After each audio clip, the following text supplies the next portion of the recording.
जय Hind. International wrestlers Sakshi Malik, Vinesh Phogat और बजरंग पुनिया इतने बेबस क्यों हो गए कि उन्हें अपने मेडल्स गंगा में बहाने की सोचनी पड़ी। इसी दिन देखने के लिए मेडल लेके आए तो मैं चाहूंगी कि देश का कोई खिलाड़ी मेडल ही ना लेके आए कभी। क्या सम्मान रह गया है क्या देश में?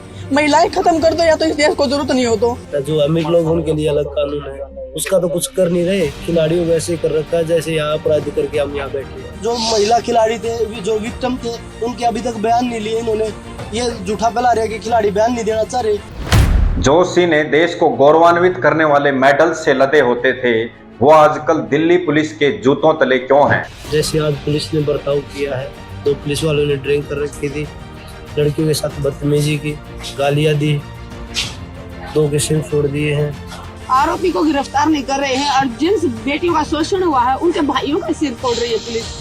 तो ये पुलिस का रवैया है। जो कि जिसके खिलाफ कंप्लेंट हो रही है उसको तो कुछ कर नहीं रहे। क्या अगर पैसे वाले के लिए और गरीब के लिए अलग अलग कानून है? ब्रजभूषण सिंह बीजेपी एमपी, जिनके ऊपर पॉक्सो एक्ट के तहत एफआईआर दर्ज हो चुकी है, अभी तक उनको गिरफ्तार क्यों नहीं किया गया? और भारत की केंद्र सरकार पूरे मामले में मूक दर्शक क्यों बनी हुई है? ये सारे सवालों के जवाब मैं इस वीडियो में देने की कोशिश करूंगा। अगर वीडियो अच्छा लगे तो चैनल को सब्सक्राइब जरूर करना। आपका सब्सक्रिप्शन मेरे लिए मोटिवेशनल होता है। Wrestlers protest. Sakshi Malik Olympic bronze medallist, Vinesh Phogat Commonwealth Asian Games gold medallist, Bajrang Punia Olympic bronze, Commonwealth and Asian Games gold medallist. इसके अलावा भी इन लोगों को और भी बहुत सारे मेडल्स और अवार्ड्स जैसे कि पद्मश्री, अर्जुन अवार्ड मिले हैं। इन रेसलर्स ने हमेशा ही देश और विदेश में तिरंगे का गौरव बढ़ाया है। प्रोटेस्ट की शुरुआत जनवरी 2023 में हुई, जब 18 जनवरी 2023 को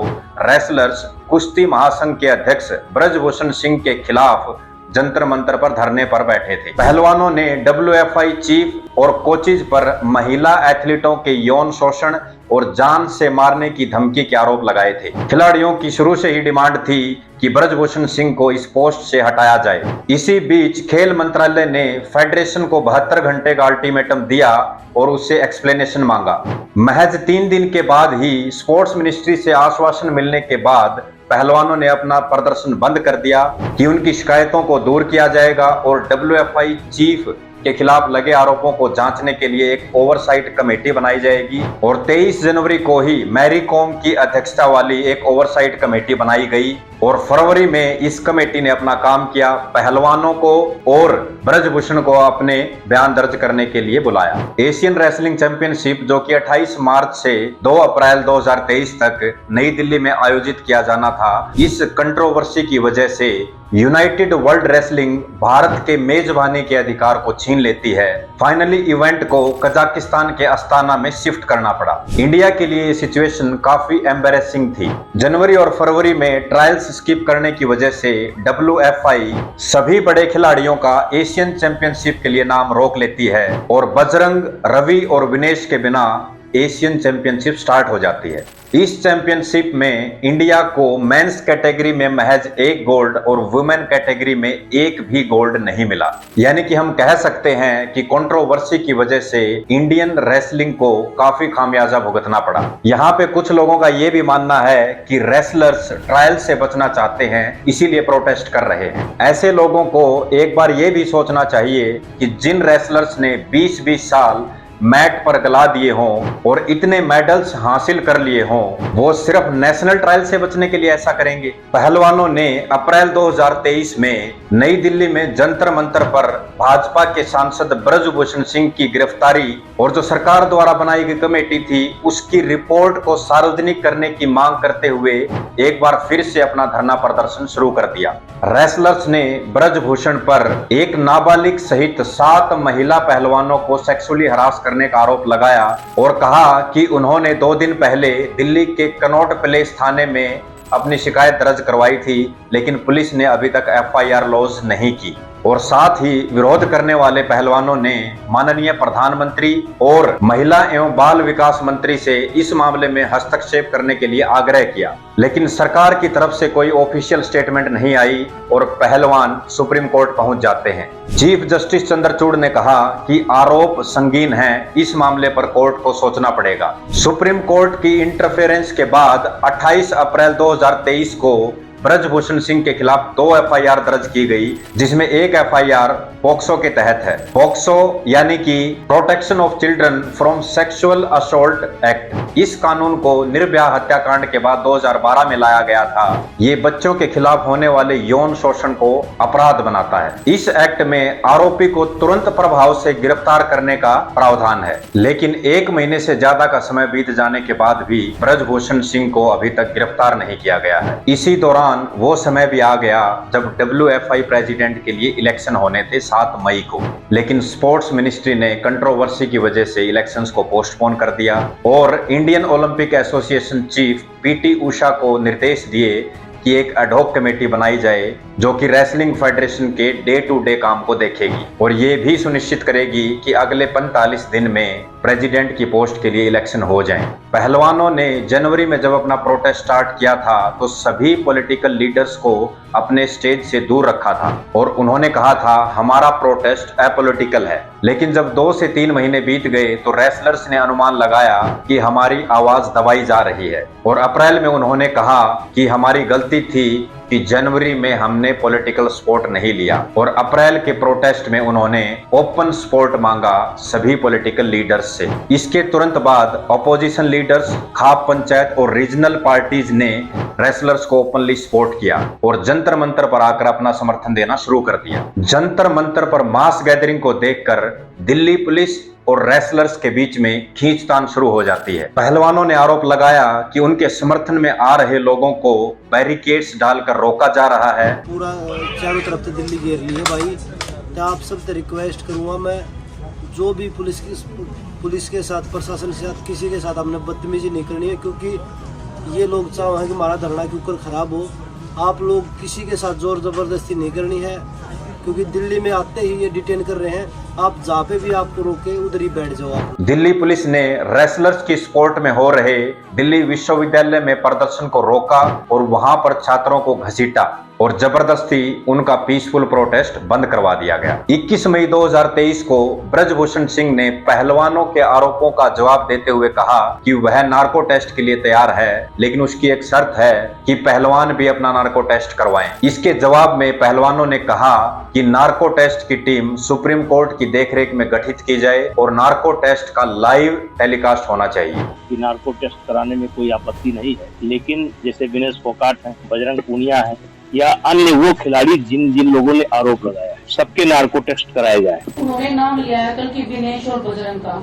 मैं आपके माध्यम से ब्रजभूषण जी को कहना चाहती हूँ कि विनेश नहीं, जितनी भी लड़कियां हैं जिन्होंने कंप्लेंट दी है वो सब रेडी हैं नार्को टेस्ट के लिए और लाइव चलना चाहिए ताकि पूरे देश को पता चले कि उन्होंने देश की बेटियों के साथ में कितनी दरिंदगी और कितनी ज्यादती की है। इसके बाद लगातार आरोप प्रत्यारोप का दौर चलता रहा और आरोपी ब्रजभूषण सिंह टीवी पर आकर अपने इंटरव्यू देता रहा। पॉक्सो एक्ट बनने के बाद ऐसा पहली बार हुआ है कि आरोपी लगातार इंटरव्यू दे रहा है, खिलाड़ियों के खिलाफ बयानबाजी कर रहा है और इतना टाइम बीत जाने के बाद भी उसको गिरफ्तार नहीं किया गया। इस दौरान पहलवानों का पीसफुल प्रोटेस्ट चलता रहा और उन्होंने कैंडल मार्च भी निकाला, जिसमें अलग अलग खाप के नेता और लीडर्स शामिल हुए। रेसलर्स ने लगातार अलग अलग फील्ड्स के लोगों से सपोर्ट मांगा और अक्रॉस द इंडिया उनको cricketers, athletes, politicians, religious leaders का सपोर्ट मिला। पुलिस द्वारा आरोपी को गिरफ्तार न किए जाने की वजह से रेसलर्स की कमेटी ने डिसीजन लिया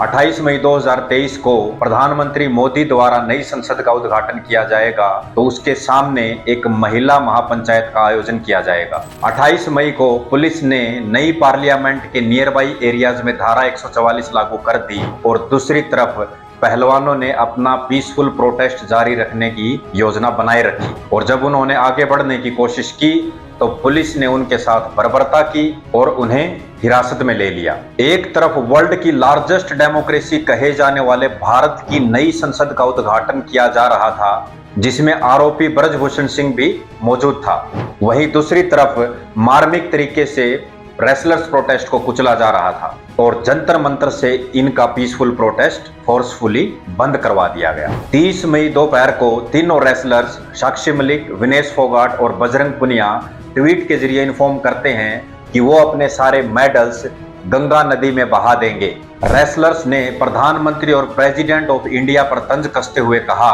कि रिवर गंगा पवित्र है और ये मेडल्स हमारी पवित्र मेहनत का परिणाम हैं। इसी बीच एक वीडियो भी आया जिसमें साक्षी मलिक अपने सारे मेडल्स को समेट रही हैं। ये मोमेंट हर उस आदमी के लिए इमोशनल था जिसने अपनी लाइफ में हार्ड वर्क करके कुछ कमाया है। पहलवान अपने पदक गंगा में विसर्जित करने के लिए शाम को हरिद्वार पहुंच जाते हैं। हालांकि बाद में उन्हें किसान नेता नरेश टिकैत के हस्तक्षेप के बाद रोक लिया जाता है। यहाँ पर चौंकाने वाली बात यह है कि इस पूरे प्रोसेस में एक बार भी किसी MP, MLA, home minister, sports minister, prime minister और प्रेसिडेंट ऑफ इंडिया के द्वारा उनको रोकने की कोशिश नहीं की गई और ना ही कोई स्टेटमेंट जारी की। यहाँ पे सरकार का एडामेंट रवैया आपको साफ साफ देखने को नजर आएगा। जबकि यूनाइटेड वर्ल्ड रेसलिंग ने इंडियन फेडरेशन को बहुत तगड़े वाली फटकार लगाई है और रेसलर्स के अरेस्ट की आलोचना करते हुए कहा है कि वो रेसलर्स के साथ पर्सनल मीटिंग करेंगे और साथ ही इंडिया को हिदायत दी है कि अगर गिवन पीरियड में इलेक्शन नहीं हुए तो इंडियन रेसलर्स को बिना झंडे के मैदान में उतरना पड़ेगा।